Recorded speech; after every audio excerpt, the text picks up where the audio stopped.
Mesdames, Messieurs, bonjour et bienvenue sur le plateau de Maxi Reflex, une idée à la quête de la vérité, le rendez-vous de tout le samedi. Eh bien, ce samedi-ci, nous vous l'avions promis, la dernière fois que nous étions en direct sur ce plateau, notamment lorsque nous avons parlé avec M. Chris, qui est de Louzolo. Amour, M. Chris, bonjour.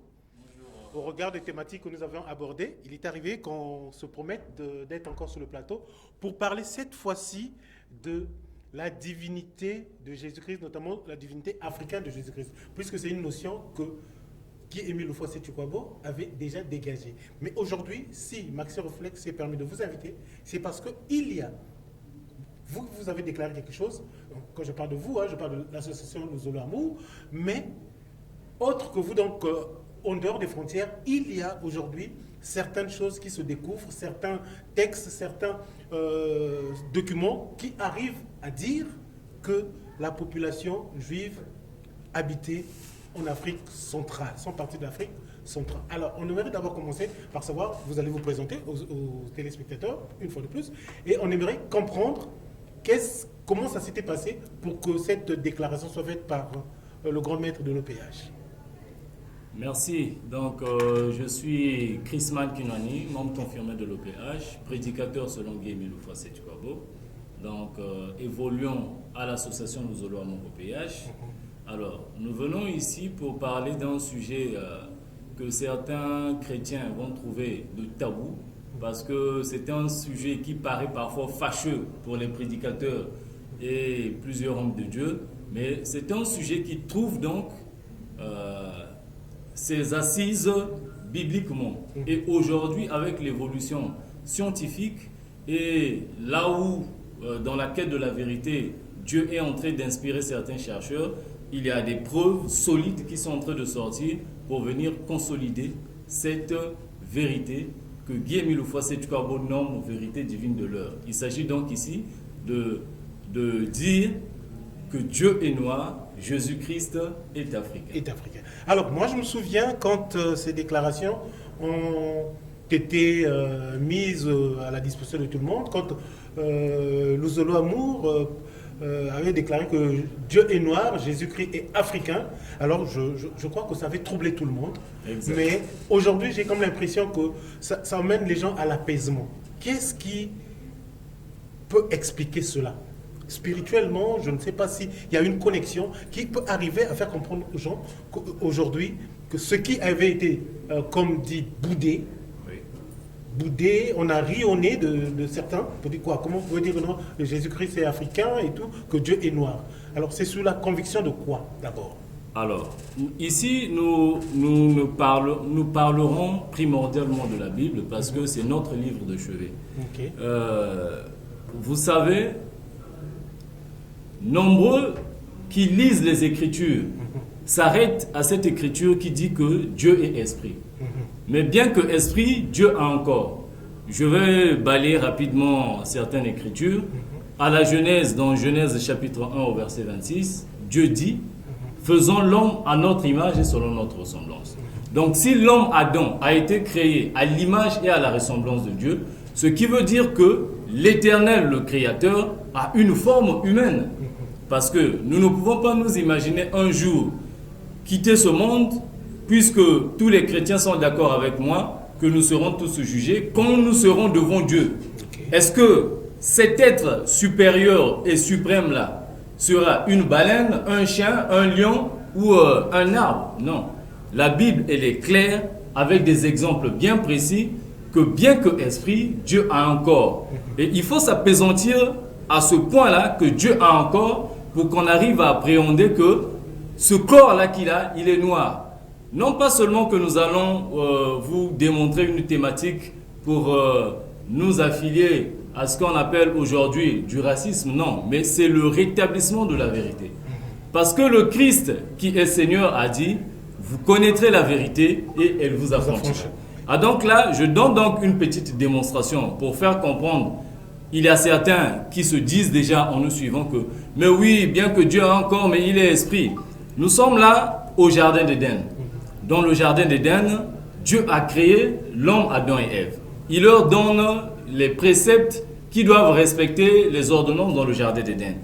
Et il arriva un jour où ces deux-là, Adam et Ève, ont désobéi à la loi de l'Éternel, trompés par le serpent. Alors, vous connaissez bel et bien l'histoire, mais quand ces deux-là ont désobéi à l'Éternel, la Bible est claire dans Genèse chapitre 3, ils entendirent les pas de Dieu qui se promenaient dans le jardin.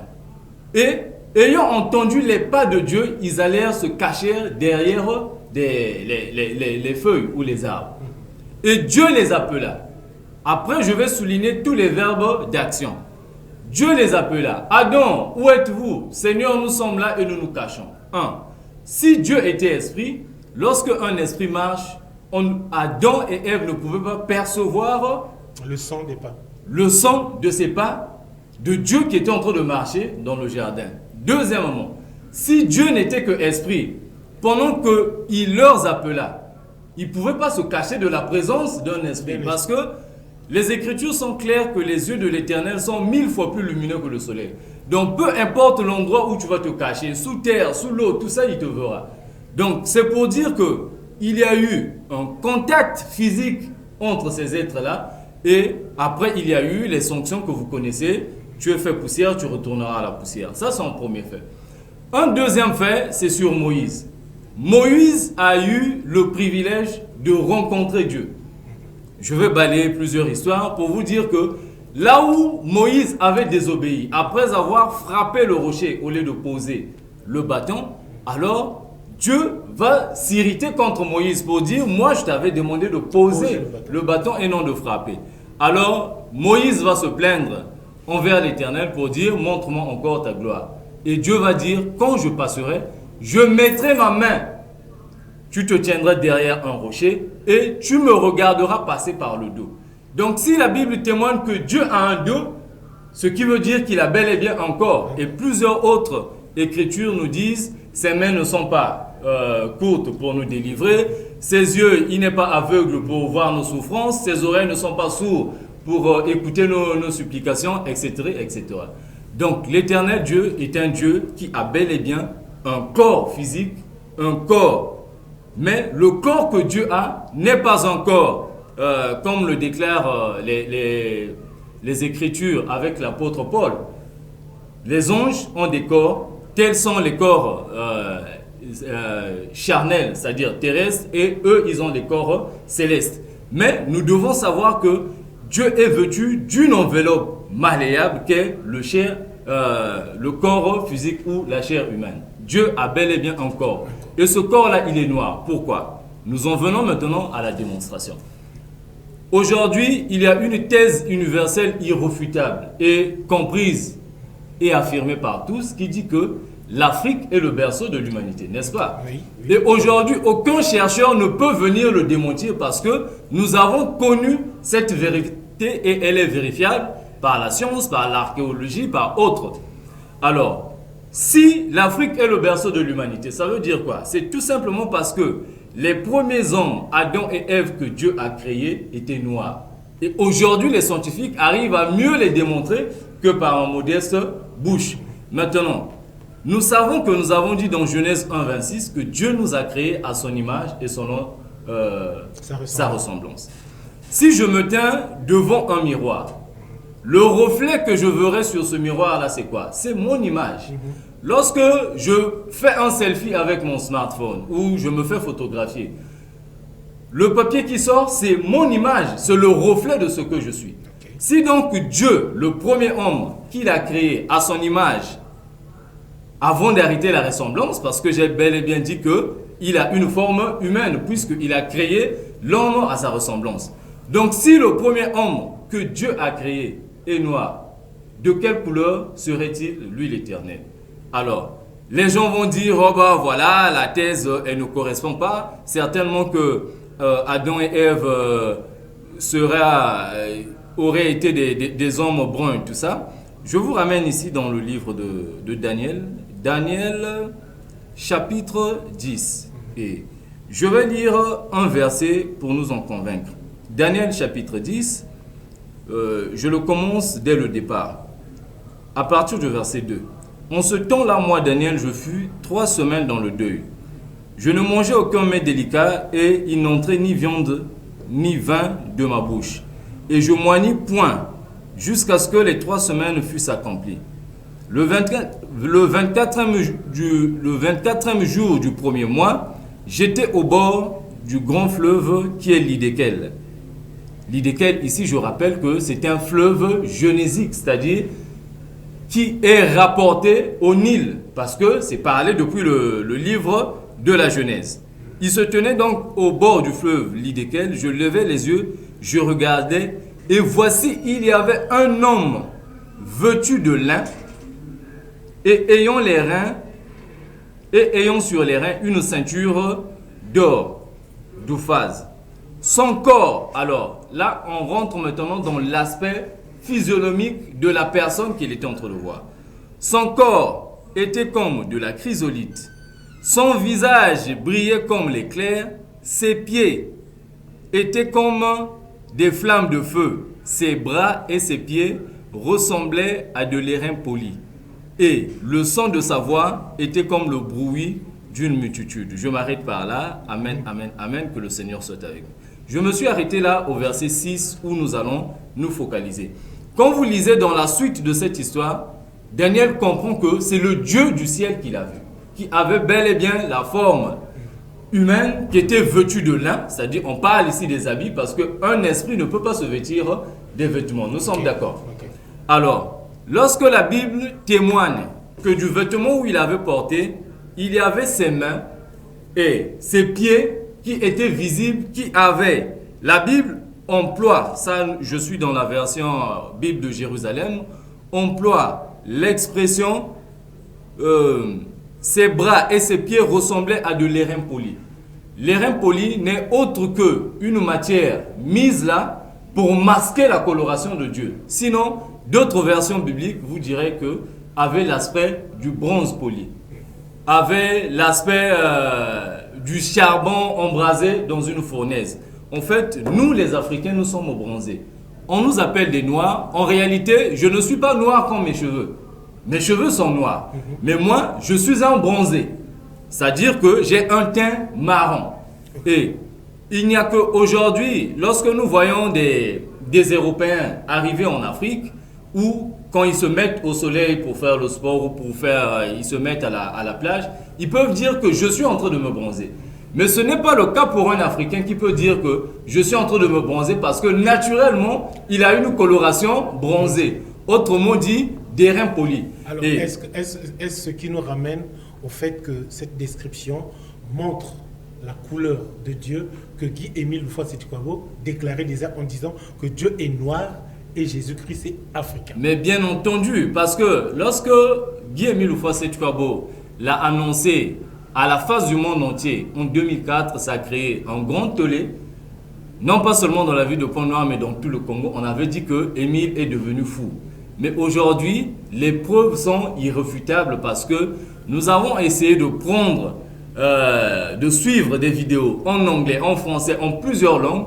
Plusieurs pasteurs aujourd'hui viennent à confirmer bel et bien que le Dieu de la Bible, il est réellement noir. Alors, et si une personne peut prendre son téléphone, taper sur Google « Noir est le Dieu de la Bible », il tombera sur un livre écrit par des Américains qui vient confirmer toutes ces thèses que nous venons de démontrer ici. Alors, nous allons demander à Nathan, de l'autre côté de la réalisation. Nathan, est-ce qu'on peut suivre la vidéo? Pas encore?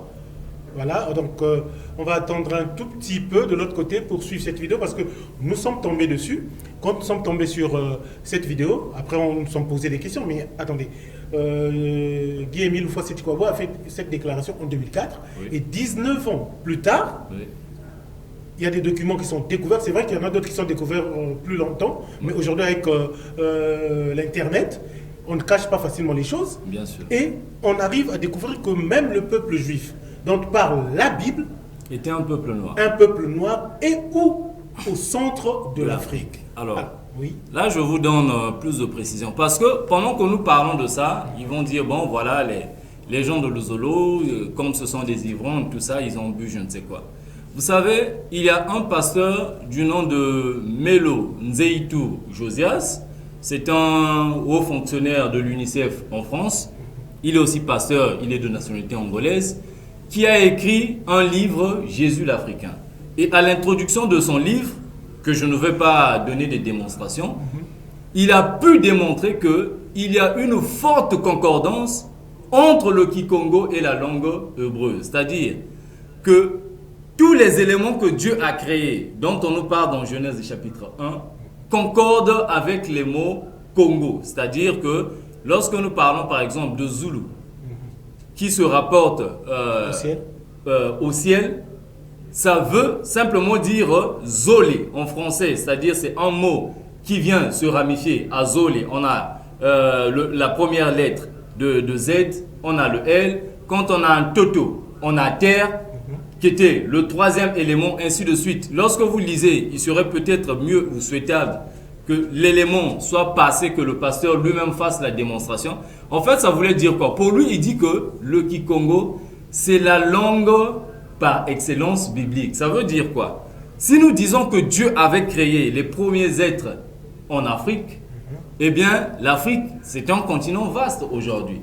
Nous venons vous donner la précision donnée par Guémy Loufouasset-Kwabo, révélateur attitré des vérités divines de l'or, que c'est bel et bien au cœur de l'Afrique que l'homme avait été créé. C'est écrit dans la Bible.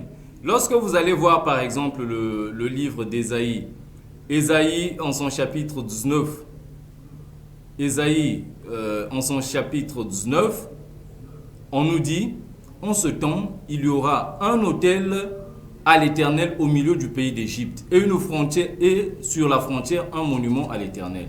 Ce sera pour l'Éternel des armées un signe, un témoignage dans le pays d'Égypte. Ils crieront à l'Éternel à cause des oppresseurs et il leur enverra un sauveur et un défenseur pour les délivrer. Et l'Éternel sera connu des Égyptiens et les Égyptiens seront connus de l'Éternel en ce jour-là. Ils feront des sacrifices et des offrandes. Ils feront des vœux à l'Éternel et Dieu les accomplira. En fait, cette écriture nous parle de l'Égypte d'une manière générale parce que l'Égypte antique symbolisait l'Afrique. Pas comme, mais symbolisait l'Afrique. Pourquoi? Parce que le nom Égypte est un nom qui a été donné au temps moderne actuellement, après donc la colonisation. Sinon que lorsque vous repartez en Égypte, ils reconnaissent que au départ, leur pays est appelé bibliquement Mitzraïm, parce que, je rappelle ici, Égypte est descendant d'un des fils de nommé qu'on appelle Cham. Et ça, c'est une histoire très importante qui viendra à démontrer aussi que tous les patriarches dont nous parlons, que ce soit par Adam, Ève et Noé, Abraham, Moïse, tout ça, sont des Noirs africains. Et donc, Cham conçut 4 enfants.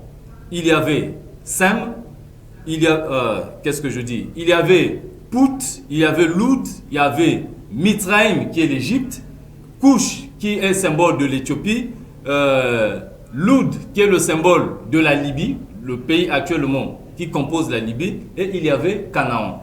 Déjà la Bible est claire pour dire que Éthiopie, Égypte et la Libye anciens étaient tous des Noirs africains et non des Européens métissés, des métissés, pas des Européens, des Africains métissés actuels qui sont le fruit d'un rapport sexuel entre un Européen et un natif africain. Ah donc, si la Bible et tout le monde convient à dire que les Égyptiens de l'Antiquité, les Éthiopiens et les Libyens étaient tous des Africains, alors comment on peut dire Canaan, qui est le 4e enfant de Cham, Cham lui-même étant un ancêtre noir, pouvait être un blanc? Parce que, je rappelle ici par devoir d'histoire, Canaan, c'est le pays qu'occupe, soi-disant actuellement, l'actuel Israël. Or, je vous ramène, comme je venais de dire, dans cette expression du pasteur Melonzeitou, qui dit que le Kikongo est la langue par excellence biblique. Or, Canaan veut dire terre promise. Nous sommes d'accord avec vous. Et c'est écrit noir sur blanc dans la Bible. Or, lorsque nous rentrons dans le dialecte Congo, nous nous apercevons que en Kikongo, Kanina veut dire promettre. Kana veut dire, ou Kanisina, en Kituba facile, ça veut dire promettre. Pourquoi donc il y a ce raccordement ou ce rapprochement-là entre un pays qui se trouve au loin, au-delà de la terre africaine, soi-disant aujourd'hui la Palestine, et la langue Kikongo qui signifie brièvement que Kanan veut dire promettre et Kana, que ce soit en Lari, Kanina en Kituba, veut dire aussi promettre. Pourquoi il y a donc ce rapprochement-là? Je venais donc pour démontrer une chose. Nous parlons ici de Moïse, qui est un nom francisé. Parce que si on dit que Moïse était un natif hébreu, c'est déjà bien. Mais Moïse, en hébreu, se lit Moshe. C'est-à-dire M-O-S-H-E. Et en Kituba, on dit Mose.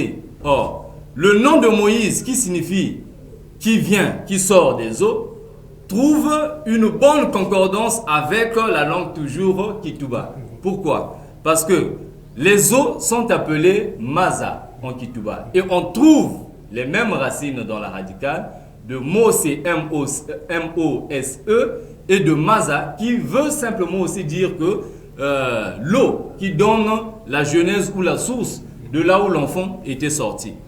Dans la Bible, nous avons le nom du plus grand patriarche, le père de la foi, Abraham. Tous ceux qui prient aujourd'hui se disent chrétiens, fils d'Abraham, tout ça. Le père de la foi. Le père de la foi. Alors, Abraham, au départ de son nom originaire, était un natif qui habitait le pays de... Comment est-ce qu'on appelle? Que Dieu a appelé pour emmener, j'ai égaré le nom, je vais revenir sur ça, le pays de la Chaldée. Voilà. Abraham habitait le pays de la Chaldée. Et ayant habité le pays de la Chaldée, Dieu l'appelle de là pour lui dire, va, je vais te donner une terre qui t'appartiendra avec ta postérité. Et lorsque Abraham se détache du toit de ses parents, il arrive à un endroit où Dieu va conclure alliance avec lui. Et une fois qu'il avait conclu l'alliance c'était quoi? C'était une alliance faite par le sacrifice.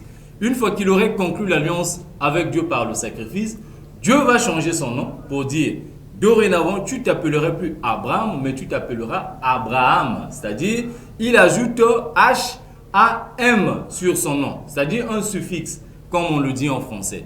On le fait pour Dieu d'avoir ajouté Ham, qui en hébreu signifie noir, était un grand signe pour nous de savoir que... donc Ham en hébreu, c'est... Ham en hébreu, en fait c'est Cham. Donc Abraham noir. Voilà. Abraham était un natif noir. C'est un signe biblique qu'aujourd'hui, même le colonisateur ne peut pas nous embrouiller. Parce que ce que eux ils appellent par Cham en français, qui est le troisième fils de Noé, s'appelle Ham en hébreu. Donc le fait qu'on puisse ajouter le suffixe Ham de ce descendant noir Abraham voulait simplement dire que Abraham était bel et bien un natif noir. Mais on ne s'arrête pas là. Gemiloufa Setchkabo dit que celui qui accomplit la loi de sacrifice avec l'Éternel a fait, c'est-à-dire celui qui fait alliance avec Dieu par le sacrifice, a fait un mariage avec lui. Or, lorsque nous, les Congos, nous appelons Abraham dans nos versions bibliques, en langue Congo, nous appelons comment? Tata Abalami. Or, Abalami veut simplement dire, en lingala facile, celui qui s'est marié. Donc, le fait pour Abraham qu'il ait accompli la loi avec Dieu, cette alliance éternelle qui a perpétué par Jacob et ses descendants aujourd'hui qu'on appelle Israël, n'était que l'alliance par le sacrifice. Et pourquoi? C'est une question que nous posons au public. Le nom d'Abraham vient trouver sa véritable signification avec les langues Congo ou la langue Kikongo. Pourquoi celui de Moïse vient trouver sa réelle signification avec les langues Kikongo? Et on peut déballer plusieurs exemples en les étalant un par un. Vous allez finir par comprendre que nous sommes dans la vérité. Vous êtes dans la vérité, tel que vous le dites, oui. Mais ce qui m'a encore plus intrigué, c'est quand cette vérité vient d'ailleurs, mais pas de Luzolo Amour, et scientifiquement démontré. Nous allons suivre. Alors on attend la deuxième vidéo, si possible. La deuxième vidéo, si vous pouvez nous la balancer, comme ça on va finir par la première. D'abord la deuxième vidéo, comme ça on voit cette carte où on est arrivé à démontrer que le peuple ceux qui peuplaient l'Afrique centrale étaient bel et bien des Juifs. On écoute. Et ensuite... Ce matin, je suis tombé sur une carte de l'Afrique, une carte qui date de 1588, une carte de Silvio Sanuto. Alors j'ai commencé à lire, mais je ne comprenais absolument rien. Rien du tout. C'est après que je me suis rendu compte que c'était écrit en latin. Alors quand je regarde là, je vois quelque chose, mais je comprends toujours pas. Et ce qui m'intéresse ici, c'est que c'est quasiment dans le périmètre de la RDC, ou disons du Congo. Et donc je zoome, voilà. Qu'est-ce que j'ai fait? Je suis allé sur Google Traduction pour comprendre un peu, avoir la signification de cette expression ici.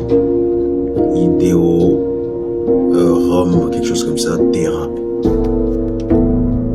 Arrivé sur Google, comme d'habitude, Google ne me rend pas service. Donc du latin vers le français, on me sort ceci. Donc la traduction n'est pas correcte parce que j'ai demandé en français. Et là ça marche pas. Donc qu'est-ce que je fais? Ici on m'écrit langue source anglais. C'est du latin mon vieux. Alors je suis allé chercher l'alphabet latin. Voici l'alphabet latin. J'ai commencé à comparer en fait les lettres de l'alphabet latin. J'ai comparé, c'est quasiment la même phonologie qu'en français. Parce que déjà quand je vois B ici, je vois aussi M. Et arrive au niveau de D, U. Il n'y a pas de U, le U n'existe pas en tant que tel.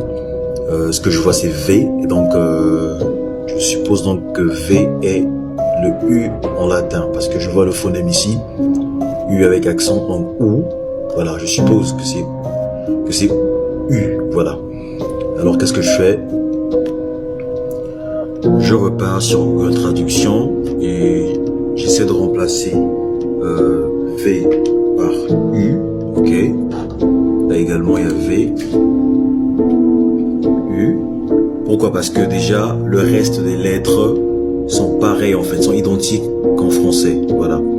Le T c'est le même T en français, donc je n'ai pas besoin de corriger. Alors je viens au niveau de la traduction, ce que ça me donne, c'est incroyable. La terre des Juifs. La terre des Juifs. Donc, ceci vient simplement confirmer ce que disent les Écritures dans le livre de Sophonie 3, 10, mes adorateurs dispersés au-delà des fleuves de l'Éthiopie. Voilà. Que chacun fasse ses recherches personnelles. Et voilà, bonne compréhension surtout. Merci. Alors, nous avons suivi avec beaucoup d'attention cette vidéo.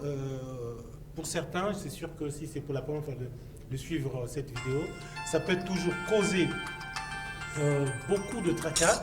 Donc, on va prendre ce téléspectateur. C'est vrai que je n'avais pas encore communiqué le numéro de téléphone pour voir. Allô? Allô? Oui, bonjour.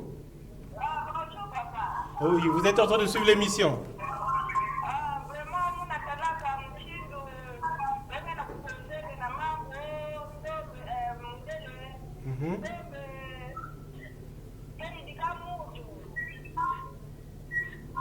En tout cas, je vais mettre la vidéo et je vais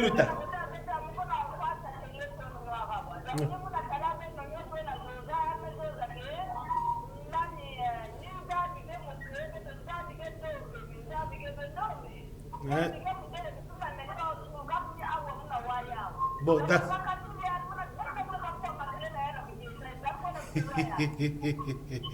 maman, je vais beaucoup la même bakange, va me décrocher téléphone, il fait qu'on a maintenant je vais tout talent zambi que mundele, ngelen Félix met pas image yandi. Bagay Félix met pas image en zambi, yange mutalana que mundele. D'accord? Mais que fait mamba kuzonza yana katuka. Singe zola, ngo singe quiza, ngelen quiza. D'accord. Ngeke da numéro de téléphone nge bokila, nge quiza. D'accord, OK, merci. OK. Voilà. Alors, ça me fait également rire parce que c'est révoltant. Je vais rebondir donc sur la réaction de ma maman ponténégrine. Alors, je continue toujours avec la langue française que je ne sais pas bien manipuler. Je vais dire ceci. Moi, je ne suis pas né dans le Zolo. J'ai adhéré à l'association Luzolo Amour au péage en août 2010. Et je suis d'une naissance catholique. À l'église catholique, on nous a appris avec des images, des portraits, que Jésus était un Jésus blanc et un Jésus blanc. Marie, mère de Jésus, est une dame blanche. Et Satan, Les anges, tout ce monde-là, les anges de Dieu, sont tous blancs. Et lorsqu'on parle de Satan, c'est un bon vilain avec des cornes, avec une queue, et il est noir. Et nous avons ce tableau qui nous insulte, nous, les Africains, où l'ange Gabriel ou l'archange Gabriel ou Michel marche sur Satan. Alors, regardez, il ne faudrait pas que les intérêts coloniaux de ceux qui nous ont soi-disant apporté la Bible viennent nous endoctriner dans ces images-là. Je tiens ici à rappeler déjà que Marie, dans les recherches, faites des recherches. Ne soyez pas naïve ou naïf, accroché à un dogme donné. Marie, déjà, mère de Jésus, était une Égyptienne. Ça, c'est démontré par la science et tous les livres apocryphes. Que Marie, de son vrai nom, Marie c'est français, elle n'était pas une Française. Donc, je rappelle. Et du vrai nom qui se rapproche de l'hébreu, c'est Myriam. Or, Myriam est un prénom typiquement égyptien, c'est-à-dire africain. Si Marie, la porteuse de l'enfant Jésus, était une égyptienne, parce que c'est démontré par les faits, donc l'enfant qu'une égyptienne du temps de l'an 0 devait mettre au monde, puisqu'il n'y avait pas eu une sémence, un superbe, excusez-moi le terme, de Joseph, entre Joseph et Marie, donc l'accouplement de Marie et Joseph pour donner l'enfant Jésus. S'il est issu de Marie, seule l'égyptienne, l'enfant qui devait sortir de cette dame-là serait de quelle couleur? Il serait un noir africain également. Je viens avec la Bible pour nous donner des confirmations. Nous allons là dans le livre d'Apocalypse. Voilà. Et il y a longtemps le reportage qu'on vient de suivre. Oui. Je pense qu'il faudrait après bondir là. Bien sûr, bien sûr. Nous allons lire une écriture dans le livre d'Apocalypse. Apocalypse chapitre 2 au verset 18. Écrit à l'ange de l'église de Thyatire. Voici ce que dit le Fils de Dieu. Vous connaissez bien le Fils de Dieu. Okay. Jésus le Christ. Celui qui a les yeux comme les flammes de feu et dont les pieds sont semblables à de l'airain ardent. Or, faites des recherches. C'est quoi l'airain? L'airain est une matière qui est noire, qui s'attise au noir ou au marron, à la peau que j'ai moi, à la peau que vous avez vous. Donc si la Bible en témoigne que celui qui a les pieds, je ne pense pas que tes pieds, si tu es habillé par exemple d'un grand boubou, comme aux temps anciens, si les parties des mains ou tes bras et tes pieds sont en train de se faire voir noir ou marron, on ne dirait pas que l'intérieur de ton corps a un autre teint. Je ne pense pas et je ne le pense pas. Nous venons ici donner pas seulement des assertions fabuleuses, mais qui tirent sa source bibliquement. Je vais vous dire encore. Dans la Bible, il est dit que c'est à Israël que Dieu a donné ses lois. Le décalogue à travers Moïse, n'est-ce pas? Si aujourd'hui Israël se trouve à des milliers de kilomètres du Congo-Brazzaville, comment donc nous, dans le royaume Congo ancien, nous avons su que voler, prendre la femme de l'autre, tuer était mauvais? Puisque toutes les nations confirmées par la Bible étaient des nations païennes. D'où avons-nous appris ces commandements qui figurent dans le décalogue? D'ailleurs, le discours du roi du roi belge Léopold II, qui est disponible dans tous les discothèques et sur Internet, nous disent: quand vous irez en Afrique, n'allez pas leur apprendre qui est Dieu, que voler tout ça, parce qu'ils connaissent déjà.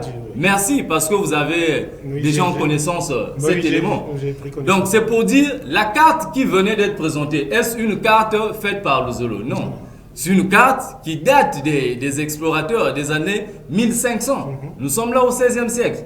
Donc c'est pour dire que les éléments que nous mettons à votre preuve, c'est pas le Zolo qui a écrit d'une façon codée, c'est pas. Et quand la carte avait été établie, le Zolo n'existait pas. Le Zolo n'existait pas. Moi, je n'étais pas. Mais le Zolo est né à peine au Congo, au Brazzaville, dans les années 70. A vu son jour, dans les années 70. Donc, ce que nous venons mettre à votre connaissance aujourd'hui, c'est cette information-là que nous venons confirmer. Ce n'est pas pour dire si Dieu est blanc, qu'est-ce qui prouve que Dieu est blanc? Pourquoi nous devons nous rabaisser jusqu'à, je ne sais pas, à lécher les bottes de blanc pour dire que nous ne sommes des moins que rien? Moi, je tiens à confirmer que c'est le peuple africain qui était pris en captif, qui avait été déporté aux quatre vents du monde, parce que Jérémie 13 nous donne assez de précisions là-dessus, que mon peuple sera emmené captif sur les quatre vents du globe, et à la fin, ils devront revenir au pays où Dieu les avait créés, où Dieu les avait formés. Or, la Bible est claire, comme je venais de dire, je n'ai pas développé ce passage biblique, dans Ésaïe, chapitre 19, qu'il arrivera à la suite de temps que la demeure de l'Éternel ou le sanctuaire de l'Éternel s'établira au milieu du pays d'Égypte. Et c'est la partie que je n'avais pas développée.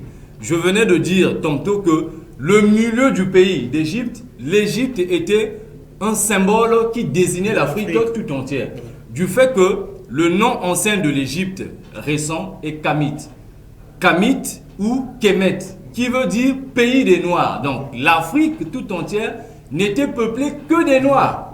Nous sommes tous conscients de ça. Donc quand la Bible dans Ésaïe 19 dit qu'un sanctuaire sera établi pour l'Éternel au milieu du pays d'Égypte, ça voulait dire au cœur de l'Afrique, qui n'est autre que l'Afrique centrale. Et le plus grand témoignage que je peux vous apporter ce soir-là, c'est quoi? C'est qu'au cœur de l'Afrique, il y a un endroit dont les aïeux, pas Luzolo, mais les aïeux avaient débaptisé au Congo-Brazzaville cette montagne qui s'appelle Karikari. En fait, le mont Karikari existe depuis la nuit des temps. Pour devoir d'histoire, c'est sur cette montagne-là que s'est faite la vente des esclaves. Ceux qui ont suivi le film de Blood Diamond, on en parle, où l'acteur Bruce Willis profane en disant que Dieu a déjà quitté l'Afrique. Mais c'est faux. Dieu est en Afrique. Vous avez vu les ravages de... Nous ne condamnons pas les conditions dans lesquelles les autres ont été exterminés par le virus coronavirus, le Covid-19. Vous avez vu les ravages que ça a fait dans d'autres continents. Mais regardez les prévisions que l'OMS et autres organisations ont données pour l'Afrique. Les conditions de santé sont précaires, voilà, ils vont s'entretuer, ils n'ont pas assez de médicaments, ils n'auront pas de vaccins, ils n'auront pas ceci. Mais ceux qui ont des bonnes conditions de santé, ceux qui ont des installations sanitaires mieux adaptées pour se soigner, combien en sont morts? Et au Congo, qui peut donner le témoignage que le voisin qui est dans la ruelle du derrière là, était décédé sur ça? Certes, nous reconnaissons qu'il y a eu des données qui ont été communiquées, qu'il y a eu contamination. Mais si nous parlons en termes de mortalité, nous voyons que Dieu est en Afrique, il protège son Afrique. Ce n'est pas pour rien qu'on s'acharne sur nous pour qu'on ne puisse pas se lever. Mais je vous rassure que l'avenir de l'Afrique est glorieuse.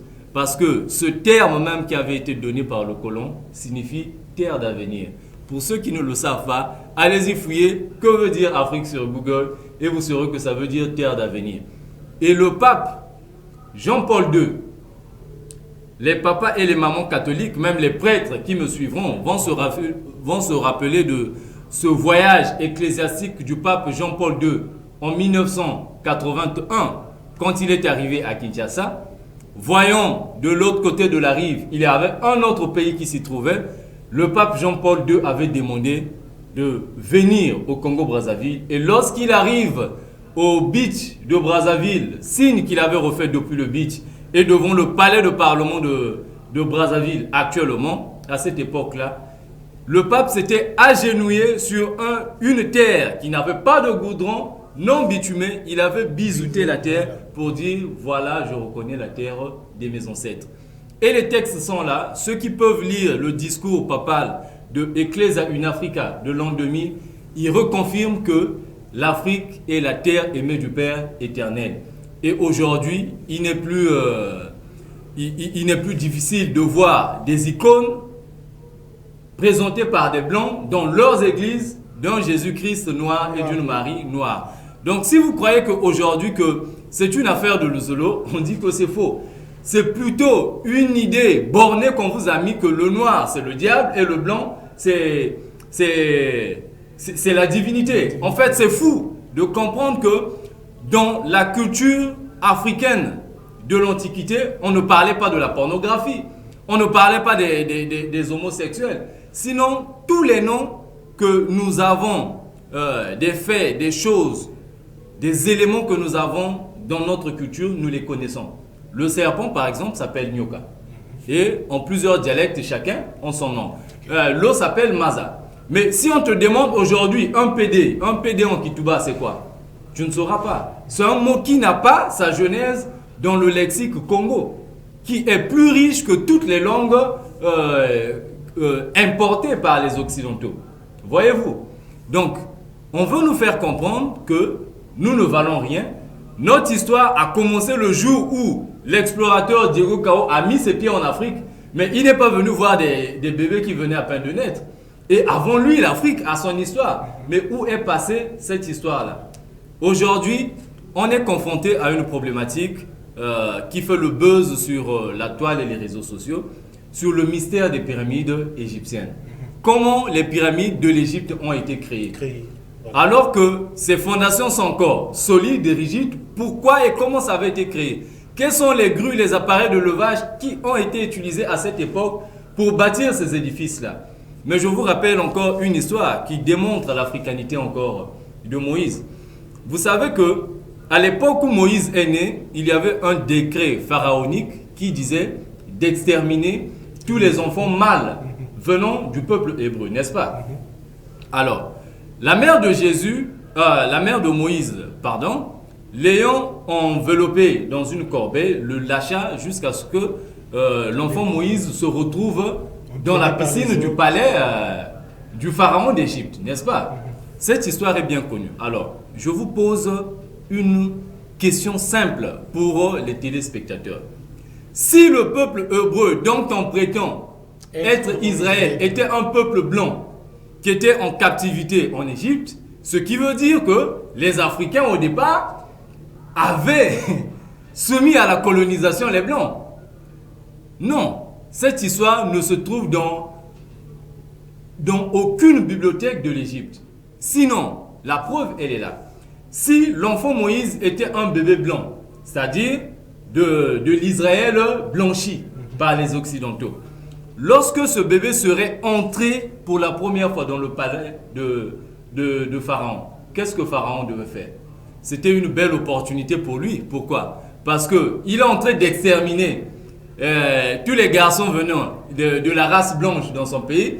Et voilà, il y a un bébé blanc qui se présente dans son palais. Qu'est-ce que Pharaon devait faire de ce bébé? Il devait l'exterminer. Mais qu'est-ce qui a fait que Moïse ne soit pas exterminé des mains du Pharaon? Et qu'il soit même co-héritier du trône? Parce qu'il avait été protégé par... Non, c'est pas ça. Parce que même la loi de l'Égypte devait le condamner. C'est simplement parce que Moïse avait cette texture africaine-là. Que le peuple hébraïque de l'Antiquité, c'était un peuple noir. Donc, du fait que les Égyptiens et les Juifs de l'Antiquité étaient tous des Noirs, donc Pharaon ne pouvait pas savoir que ce bébé-là, c'est un bébé qui vient du camp des Juifs. Et avant que nous avancions, je vais encore vous donner une preuve palpable. Vous savez que Jacob avait 12 fils, excepté Dina qui était la fille. Alors, les 11 frères avaient vendu l'un de leurs cadets, qui s'appelait Joseph. Ce dernier, on le vend en Égypte, toujours l'Égypte. Lorsqu'il est vendu en Égypte, après des années, il arrive la disette, il vend en Égypte. Et Dieu avait fait qu'il puisse élever cet enfant-là, Joseph, qui devint le ministre de l'économie, si je peux l'appeler ainsi, de l'Égypte. Vous connaissez bien l'histoire. Mais quand ses frères reviennent, nous avons un ministre de l'économie en Égypte qui n'a pas la même peau que les Égyptiens, s'il faut l'adapter ainsi. Mais donc, comment donc ces frères auront pu facilement oublier combien d'années s'étaient écoulées pour qu'ils puissent oublier leurs frères? En fait, s'ils n'avaient pas reconnu leurs frères en Égypte pendant que le pharaon lui avait orné des galons au nom de gouverneur de l'économie égyptienne, c'est simplement parce que tous, ils avaient la même couleur de peau. Ils avaient la même couleur de peau. D'accord. Merci. Je pense que par ces démonstrations, nombreux sont en train de comprendre et nous sommes en train de comprendre aussi qu'à cela ne tienne, la foi, elle est individuelle. Mais qu'à cela ne tienne, je disais, la seconde vidéo, quand on a parlé de l'Afrique centrale comme étant le lieu qu'habitait le peuple juif. Des Juifs, oui. Il y a aussi des Africains qui aujourd'hui qui mènent ce combat, qui disent, c'est surtout pour cela, que ce n'est pas ici, mais il faut repartir à la source, et la source c'est au niveau de l'Afrique centrale. On va écouter ce temps. Le nouveau lieu de rayonnement de la lumière en Afrique, c'est en Afrique centrale désormais. C'est incontournable. Ce n'est plus là-bas, ce n'est plus là-bas au bord du Nil. C'est fini là. Actuellement, c'est en Afrique centrale. Vous voyez...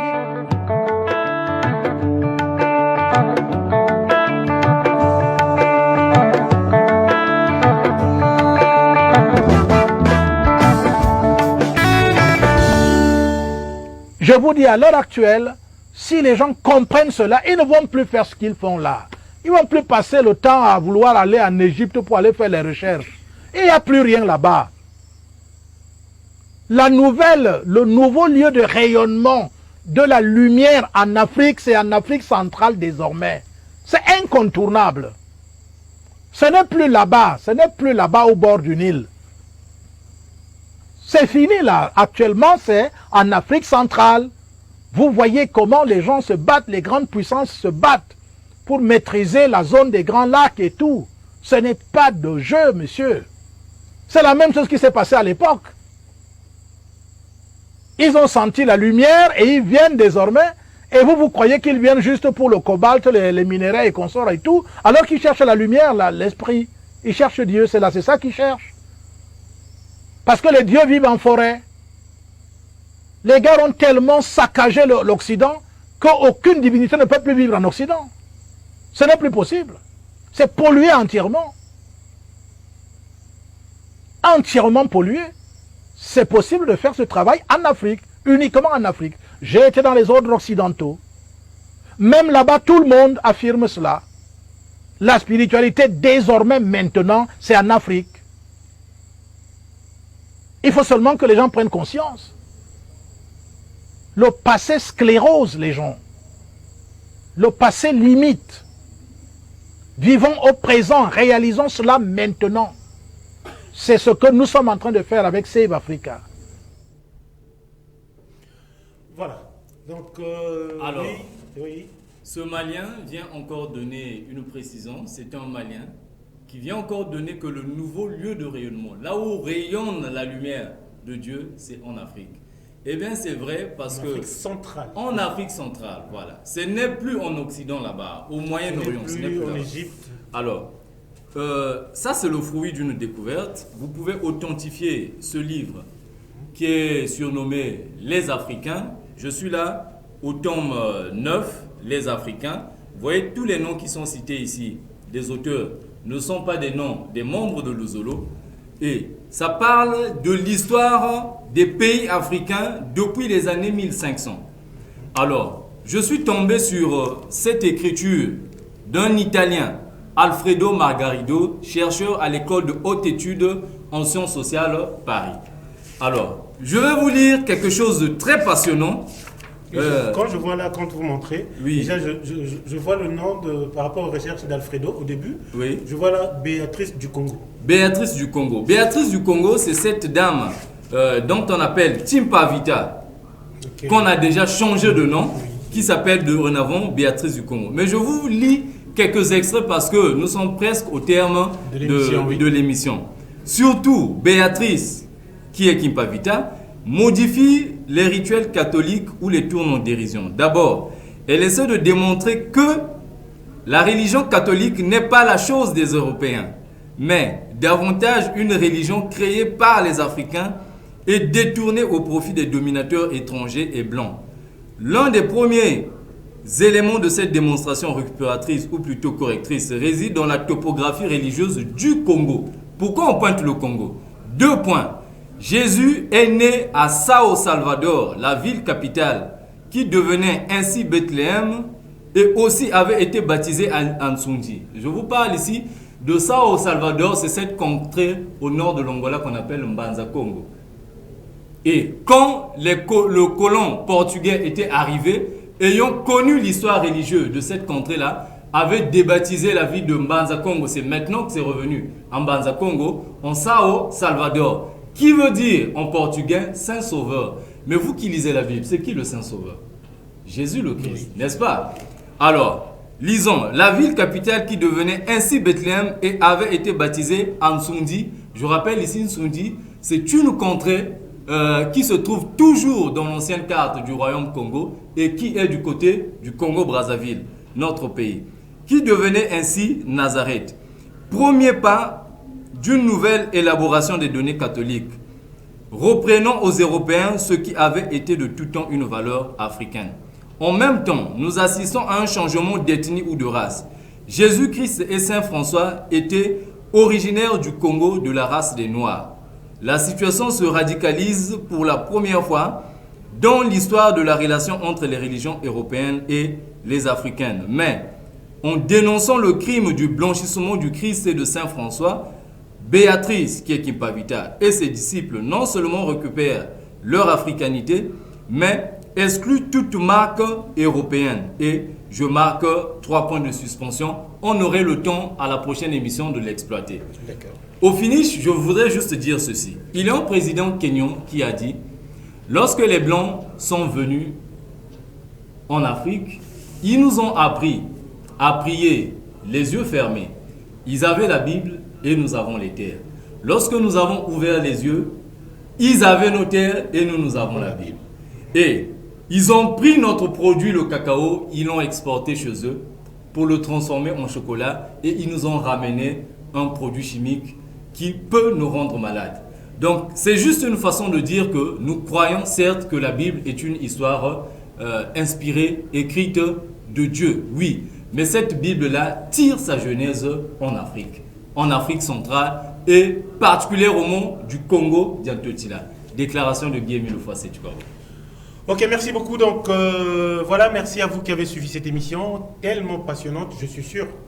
Mais le plateau de Maxi Reflex est ouvert à tout le monde. Si vous pensez que vous pouvez apporter des éléments contradictoires à ces thèses-là, eh bien, vous avez le droit, les numéros de téléphone sont affichés. Prenez, vous pouvez appeler, on va prendre rendez-vous pour, pourquoi pas, passer sur ce même plateau avec des démonstrations comme ce qui vient d'être fait.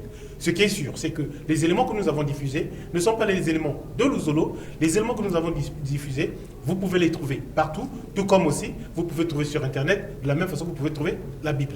Quand on prend les éléments aujourd'hui qui datent de très longtemps, arriver à démontrer que le peuple au centre de l'Afrique, c'est le peuple juif, vous vous rendez compte quel effet ça peut faire de le savoir aujourd'hui? Pourquoi c'était les juifs? Pourquoi des similitudes entre certains noms ou encore certaines parties de la terre? Dans la Bible, quand on parle du Nil, géographiquement, on se rend compte que c'est l'Afrique, mais les noms qui sont donnés ne sont pas des noms qui sont en Afrique. Ça, on n'est pas obligé d'avoir une foi, je ne sais comment, pour comprendre cela. Mais qu'à cela ne tienne, la foi, chacun de nous, comme je l'ai dit, la foi est individuelle. Tout le monde peut et sait en quoi est-ce qu'il a foi. Est-ce que c'est le nom Afrique ou l'Africain qui change le terme de la compréhension de Dieu? Posons-nous la question. Est-ce qu'avoir foi en Dieu veut dire qu'on peut renier le fait que cette foi soit carrément africaine, puisque les textes, quand on l'a dit aujourd'hui, le discours de Léopold, du roi belge Léopold, il a dit, n'allez pas leur parler de Dieu parce qu'ils le connaissent déjà. Nous l'avons connu où? Nous l'avons connu. C'est le Nzambien pour nous. Voilà. Donc voilà, merci. Et je vous laisse, c'est vrai, c'est sur une soif. On aura l'occasion sans doute, une fois de plus, de venir et de parler de tout ce qu'on peut dire. Mais comme je l'ai dit tantôt, la porte de Maxi Reflex est ouverte à tout le monde. On se retrouve samedi prochain, même chaîne, même heure. Au revoir.